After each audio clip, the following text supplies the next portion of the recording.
আলাইকুম। যারা কাঁঠাল খেতে পছন্দ করেন না তাদের জন্য হতে পারে কাঁঠালের ভর্তা। তাই কাঁঠালের ভর্তার রেসিপিটি দেখিয়ে দিচ্ছি, সহজেই করা যাবে।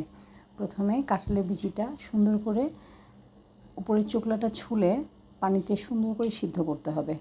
সিদ্ধটা এমনভাবে করতে হবে যেন একদম হাত দিয়েই একদম পিষে ফেলা যায়। আমি একটু লবণ দিয়ে সিদ্ধ করে নিয়েছি। সিদ্ধ হতে থাক। অন্যদিকে আমরা ফ্রাই প্যানে সরিষার তেল দিয়ে নিলাম।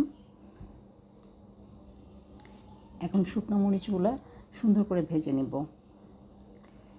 শুকনো মরিচ এবং পেঁয়াজ ভেজে নিলে কাঁঠালের ভর্তাটা আরও বেশি টেস্টি হয়,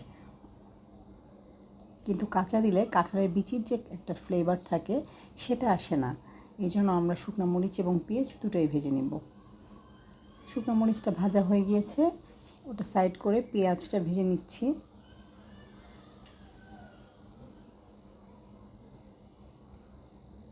পেঁয়াজ ভাজতে একটু সময় লাগে, কিন্তু শুকনো মরিচটা যেহেতু আগে হয়ে যায়, এটা আগে আমরা সরিয়ে ফেলব। বেশি ভাজলে এটার কালারটা কালো হয়ে গেলে তখন ভর্তার কালারও কালো হয়ে যাবে এবং দেখতে খুবই বাজে লাগবে। এই জন্য আমরা মরিচ ভাজাটা আগে উঠিয়ে নিচ্ছি। এখন পেঁয়াজটা লাল করে সুন্দর করে ভেজে নেব।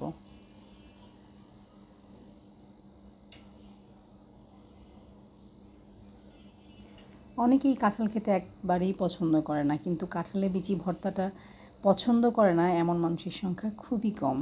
এই জন্য ট্রাই করতে পারেন। গরম ভাতের সাথে, খিচুড়ির সাথে কাঁঠালের বিচি ভর্তা খেতে খুবই পছন্দ সবার।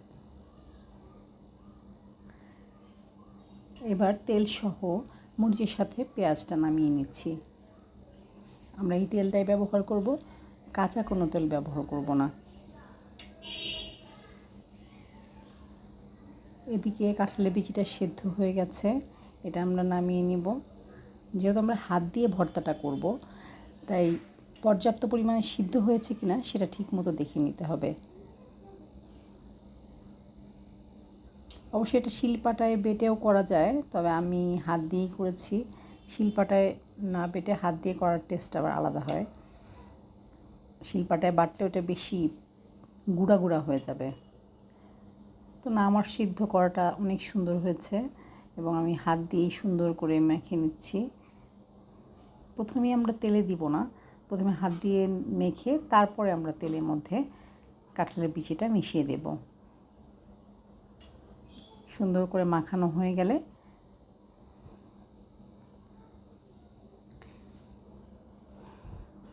সময় নিয়ে আস্তে আস্তে মাখাবো।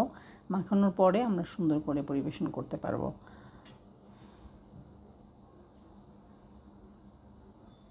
ঝাল ঝাল সুন্দর মজাদার, অবশ্যই রেসিপিটি ট্রাই করবেন।